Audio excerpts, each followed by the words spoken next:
Nilipat ka daw o gusto mo na daw bumalik sa ABS-CBN? May kontrata pa ako sa TV5. So, I think all those talks are very premature. At wag muna natin pag-usapan. Siyempre, respeto na rin natin sa TV5. And hindi natin masasabi ang bukas. So many things can happen in 6 months. You know, in 1 week, ang dami na nangyayari. What more in 6 months or until next year? Si Tita Annabel, paano mo pinapakalma? Kasi kumbaga, as a mother na siya para sa'yo. Paano siya? Ako kasi talagang very man. Kasi sa kanya ako nagalit kasi siyang manager ko. Sabi ko, sino nag-approve ng segment na to? So, si Mami talagang nagalit nung time na yon kasi silang dalawa ni June ang tinarayan ko. And I think with my mom naman, of course, she's always protective as a mom. And pagdating sa mga bagay na masiselan, talagang lumalabas talaga yung pagiging nanay ng isang tao. Pero paano niyo sinusuportahan niyo siya? Kasi kumbaga siya din, kumbaga may ibang issue na Well, alam ni Mommy na lagi ako nandito para suportahan siya sa lahat ng pinagdadaanan niya. And alam kong maraming gusto siyang i-put down. And they have their own version. But I know the truth and I know that my mom is not lying. And I know that justice will prevail. And in the same way that your mom is also supporting you, pagdating dito sa mga ganitong bagay. Yes, I think as a family, buong suporta namin sa isa't isa. So, kahit na may pinagdadaanan ng mami ko, may pinagdadaanan ako, or mga kapatid ko, I think it's very clear na buo ang suporta ng Gutierrez's para sa isa't isa. Especially pag alam namin na wala kaming kasalanan. Okay lang ba itong Victor reaction sa sinabi nila siya? Oh, you know, I don't want to get wrinkles, Gordy, so I don't want to talk about it. Ngayon pa lang ba namimiss mo na mag-host? Yeah, namimiss ko mag-host, kaya ang dal-dal ko, tinan niyo. I think it's in the blood. I think showbiz is in our blood. And I think no matter what people say, you know, I think we're here to stay. And it only means that you're open to host another showbiz oriented show. Yeah, why not? First of all, lahat ng networks naman, kaibigan ko. Kumbaga katrabaho lang naman ako. So, I am very open to host any showbiz-oriented talk show. Ako naman, alam niyo naman ako, game naman ako sumagot sa mga tanong. Hindi naman ako ma-arts, no?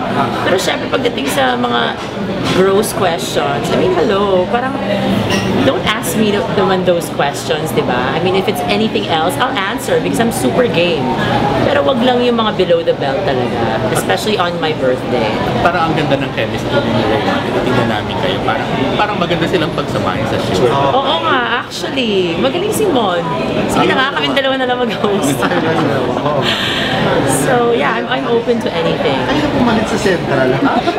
Rafa, hanggang ngayon pinag-uusapan ano ba daw talaga yung binulong sa'yo ni...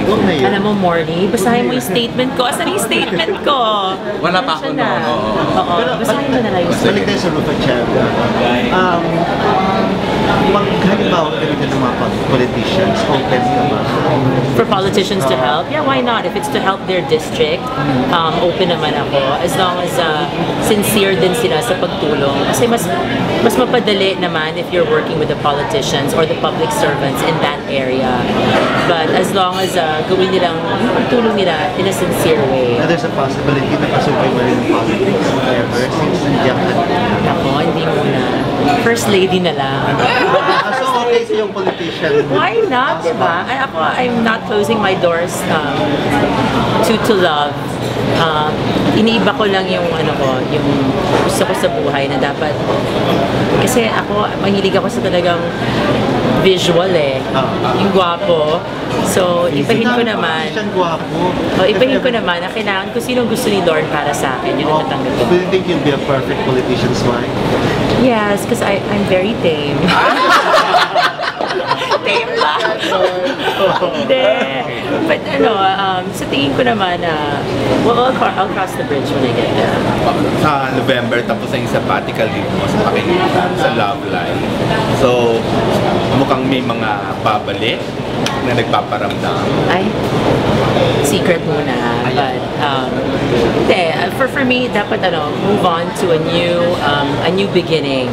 'Di ba? Tama na yung mga nakaraan. Total, lahat kami magkakaibigan na. And everything is okay. I'm happy actually. Wala akong ibang problema sa buhay ko. Kumusta na nga pala kayo na Ilmas? Si Ilmas kami, we're okay. Hindi kami masyado nag-uusap these days, but may peace naman in our world. Bongga yun. Mark?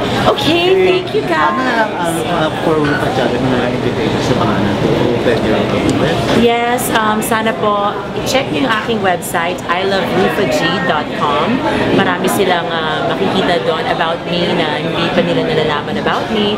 And it's my official website, so please check it out. And of course, the Rufa Child Foundation, I'm relaunching it. So kung gusto niyo makatulong, gusto niyo mag-volunteer, check out my website and you'll find all of the details Rufa, there. isa na lang ako. Mensahe mo sa mga natin kasama sa paparazzi.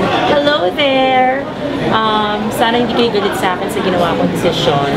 Alam ko nagtatampo kayo sa akin sa outburst ko na ginawa ko sa Twitter. But that's how I felt that day. And, we're all humans and I'm sure maayos din to. So kung masama ang loob ko that day at kung sumama ang loob nyo, I'm sure maayos din natin to. Kasi simpleng problema lang naman. Okay, bongga. Thank you! Thank you. Bongga. Thank you, kapatid. Bye!